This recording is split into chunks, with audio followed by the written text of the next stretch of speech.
আমাদের আজকের রেসিপি বাড়ির পালনকৃত মোরগ। এই মোরগটি হচ্ছে ফাউমি জাতের মোরগ। তো মোরগ মুরগি দেশি হোক বা ফাউমি জাতের হোক, আপনি যদি অল্প পরিসরে নিজেদের বাড়িতে ছেড়ে লালন পালন করাতে পারেন, ঘাস পোকামাকড় যে মুরগিগুলো খেয়ে থাকে সেই মুরগিগুলোর কিন্তু স্বাদই আলাদা। আর বাণিজ্যিকভাবে যে মুরগিগুলো চাষ করা হয় বড় বড় খামারে, সেই মুরগিগুলো কিন্তু অনেক বেশি লালন পালন করা হয়, এক জায়গা বদ্ধ জায়গাতে লালন পালন করার কারণে সেসব মুরগির ডিমের স্বাদ বা মাংসের স্বাদ একদমই অন্যরকম। বাড়িতে ছেড়ে পালা মুরগির স্বাদ আর সেই মুরগির স্বাদ কখনোই এক হবে না। তো আমাদের গ্রামের বাড়িতে ছোটোবেলায় যখন আমরা ছোট ছিলাম, তখন কিন্তু মেহমান আসলে, আত্মীয় স্বজন বেড়াতে আসলে কিন্তু বাড়ির যে মোরগ বা মুরগি জবাই করতো এবং সেটি রান্না করতো, সেই মুরগি রান্নার স্বাদ কিন্তু গন্ধ হাতে লেগে থাকতো এবং সেই মুরগি রান্না করে খাওয়ার মজাই আলাদা ছিল। তো যেহেতু আমরা মাশাআল্লাহ আলহামদুলিল্লাহ লালন পালন করি, তো আমাদের বাড়িতে তো মুরগি আছে এবং বাড়িতে এখন মেহমান আছে। শীতকাল পিঠা উৎসব বা পিঠা খাওয়ার সময় এখন সবাই সবার বাড়িতে কিন্তু এই সময়টা বিশেষ করে বেড়াতে যায়। আমাদের বাংলাদেশে ঐতিহ্য হচ্ছে বর্ষাকাল আর হচ্ছে শীতকাল, এই দুইটা সময় কিন্তু একে অপরের বাড়িতে বেড়াতে যায়। তো এখন যেহেতু শীতকাল, সবাই বেড়াতে এসছে এবং বাড়ির ভেতরে একটা উৎসব মুখর পরিবেশ, সবাই আছেন এবং আমার বড় খালা তিনি অনেক সুন্দর করে এভাবে দেশি মুরগি রান্না করতেন নারকেল দিয়ে। তো আমিও আজকে প্রথম খালার রেসিপিটা করেছি বা করছি। খেতে কিন্তু খুব দারুণ হয়েছিল এই মুরগিটা যখন আমি রান্না করেছি। তো সেটাই আমি আপনাদের সাথে আসলে শেয়ার করছি। আজকের মুরগির মাংসের সাথে আমি নারকেল ব্যবহার করব এবং এটার স্বাদই হচ্ছে নারকেল। যেহেতু আমার খালা নারকেল দিয়ে রান্না করতেন, আমিও কিন্তু ওই বিষয়টাই মাথায় রেখে নারকেল দিয়ে রান্না করব। তবে নারকেলটা ভীষণ শক্ত, কাটা খুবই শক্ত এবং আমি এই জন্য বিভিন্নভাবে চাকু টাকু দিয়ে কেটে নিলাম। আপনারা কিন্তু সহজে যেসব নারকেলগুলো কাটা যায় বড় বড় ফালি করে নিতে পারেন। আমার এগুলো একটু গুঁড়ো হয়ে গেল। তো আমি এখানে মশলাগুলো সব রেডি করে নিয়েছি এবং আমি যেভাবে রান্না করছি বা করি, আপনারা যদি এভাবে খেতে চান তাহলে কিন্তু নারকেল দিয়ে এভাবে এই মোরগ বা মুরগি, দেশি মুরগি রান্না করে খেতে পারেন। দেশি মোরগ বা দেশি মুরগি যদি এভাবে রান্না করে খান, খেতে কিন্তু দারুণ লাগে। আর যখন কিনা নারকেলের ওপরে কামড় পড়ে, অসাধারণ। তো আমি কিন্তু সব কিছু গুছিয়ে নিয়েছি। এখন আমি চুলোর উনুনটা ধরিয়ে নিচ্ছি। আর উনুন ধরিয়ে নিলেই কিন্তু রান্না শুরু করে দিব। সব কিছুই দেখতে পাচ্ছেন যে আমি একদম গুছিয়ে গাছিয়ে নিয়েছি। তো মাটির চুলায় রান্নার এক স্বাদ, দেশি মুরগির আর এক স্বাদ, তার সাথে আছে নারকেল, সেটা তো অসাধারণ স্বাদ। সব স্বাদ মিলিয়ে আজকের রেসিপিটা কিন্তু দারুণ হবে। তো আমি প্রথমে এখানে সর্ষের তেল দিয়ে নিচ্ছি। এখানে কিন্তু সয়াবিন তেল দেওয়ার থেকে সর্ষের তেল দিয়ে রান্না করলে ভালো লাগবে। তো আমি এখানে দিয়ে নিচ্ছি তেলের ওপরে এলাচি, লবঙ্গ, তারপরে হচ্ছে জিরা, গোলমরিচ, 4টে শুকনো মরিচ নিয়েছি। তো এগুলো আমি প্রথমে দিয়ে নিচ্ছি এবং এগুলো প্রথমে দিলে সুন্দর একটা সুঘ্রাণ আসে এবং মশলাটা একটু ভাজা ভাজা হয়ে যায়। আর এইভাবে রান্না করলে খেতে কিন্তু দারুণ লাগে। আমি এখন এখানে দিয়ে নিচ্ছি পেঁয়াজ কুচি। আমি আমার পরিমাণ মতন পেঁয়াজ কুচি দিয়ে নিয়েছি। আপনারাও কিন্তু তেল বা মশলা বা পেঁয়াজ কুচি যা কিছু আছে আপনারা আপনাদের পরিমাণ অনুযায়ী নিয়ে নেবেন। আমি আসলে কখনোই পরিমাপ করে রান্না করি না, বা প্রতিটা মানুষেরই রান্না বাড়া একটু আলাদা, যে যার যার মতন করেই কিন্তু পরিমাপ করে মশলা দিয়ে থাকেন। তো আপনারা কিন্তু চাইলেই এই রান্নাটা খুব সহজে করে ফেলতে পারেন। আমি এখানে এখন দিয়ে নিচ্ছি আদা বাটা, রসুন বাটা, ধনিয়া বাটা, জিরা বাটা, সবগুলো মশলা আমি দিয়ে নিয়েছি। আপনারা কিন্তু আপনাদের পরিমাণ মতন দিয়ে নিতে পারেন। দিয়ে আমি ভালো করে কষিয়ে নিচ্ছি এবং ভালো করে কষাতে হবে এবং খুব ঘন ঘন নাড়তে হবে, তা না হলে কিন্তু নিচ থেকে পুড়ে যাওয়ার সম্ভাবনা আছে।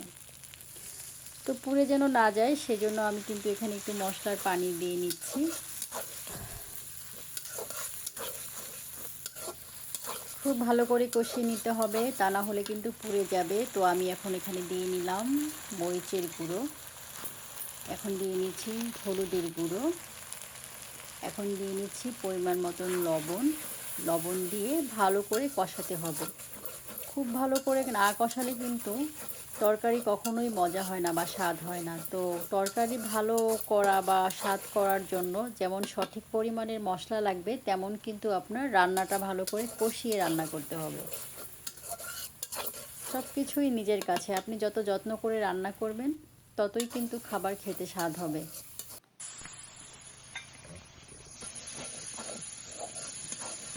এখন আমি এখানে দিয়ে নিচ্ছি কুচনো নারকেলগুলো। নারকেলগুলো একটু ছোট হয়ে গেছে, আপনারা কিন্তু একটু বড় করে নিতে পারেন। আসলে আমি নারকেলগুলো উঠাতে পারছিলাম না, নারকেল উঠানো খুব কঠিন মনে হলো আজকে। আমি কখনোই এইভাবে নারকেল উঠাইনি, তবে আজকে এই প্রথম মনে হলো যে নারকেল এত শক্ত। তো যাই হোক, আপনারা কিন্তু বড় বড় করে নারকেল উঠিয়ে নেবেন এবং সেটা কিন্তু খেতে আরও ভালো লাগে। এটাও কিন্তু অনেক স্বাদ হয়েছিল।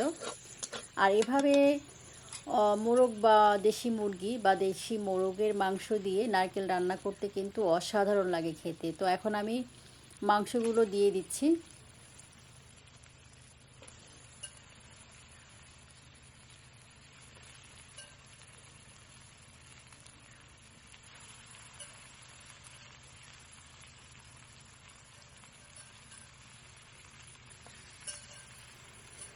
মাংসগুলো দেবার পরে এখানে আমি অন্তত 15 থেকে 20 মিনিট মাংসগুলো কষিয়েছি। আপনি মাংস যত ভালোভাবে কষাবেন খেতে কিন্তু ততই সুস্বাদু হবে। এবং মাংস দিয়ে রেখে দিলে চলবে না, কারণ এখন যেহেতু ঝোলের পানি নেই, ঝোল নেই বা অতিরিক্ত পানি নেই, সেক্ষেত্রে কিন্তু নিচ থেকে ধরে যাওয়ার সম্ভাবনা আছে।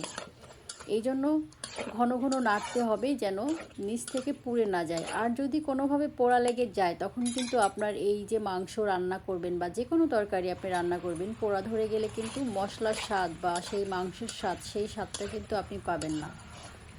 তো যদি রান্না ভালো করতে চান তাহলে অবশ্যই ঘন ঘন নাড়তে হবে এবং যেন পুড়ে না যায় সেই দিকে খেয়াল করতে হবে। আপনি এইটুক সময় যদি এখানে দেন, আপনার পুরো রান্নাটাই কিন্তু অনেক সুন্দর হবে।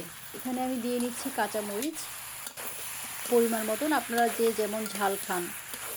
এমনিতেও আমি এখানে শুকনো মরিচের গুঁড়ো দিয়েছি, কিন্তু এক্সট্রা একটু ঝাল খাওয়ার জন্য কিন্তু আমি কাঁচামরিচ দিয়ে নিয়েছি। এবং কাঁচামরিচ যদি এইভাবে দেওয়া যায়, মাংস বা তরকারির ঘ্রাণটা কিন্তু অন্যরকম হয়।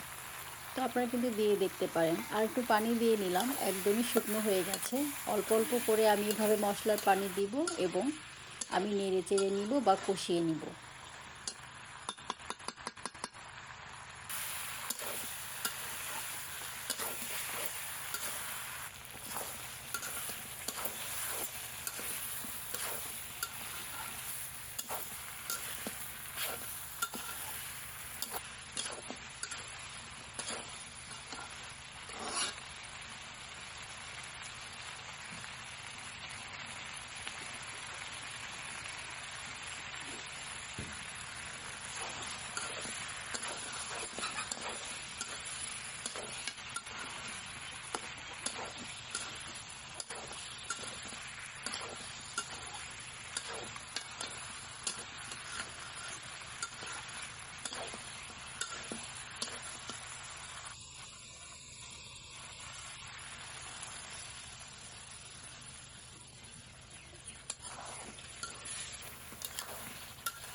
আমার মাংসগুলো কষানো হয়ে গেছে।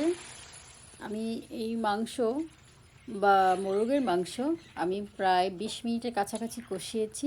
তো আপনারা কিন্তু এভাবে কষিয়ে নিতে পারেন, যত কষাবেন মাংস ততই কিন্তু খেতে সুস্বাদু হবে। আমি এখানে ঝোলের পানি দিয়ে নিয়েছি এবং আমি কিন্তু পানিটা গরম পানি দিয়েছি, ঠান্ডা পানি দিইনি।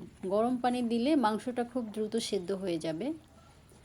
তো এই জন্য আমি গরম পানি দিয়ে নিয়েছি। এখন আমি নেড়ে চেড়ে নিচ্ছি এবং যেহেতু 20 মিনিট কষিয়েছি, 20 মিনিট কষানোর পরে দেশি মুরগি তো এমনি তো একটু শক্ত হয়ে থাকে, তো এই জন্য কিন্তু আমি কষানোটার সময়টা একটু বেশি দিয়েছি। এটা যদি আপনার খামারের মুরগি হতো বা ফার্মের মুরগি হতো, সেগুলো কিন্তু এত কষাতে হতো না বা এত সময় ধরে কষাতে হতো না, কারণ এত সময় ধরে কষালে কিন্তু ওই মুরগি এমনিতেই সেদ্ধ হয়ে যায়। যেহেতু দেশি মুরগি, এখানে আর একটু সময় লাগবে সিদ্ধ করার জন্য, জাল দিতে দিতে।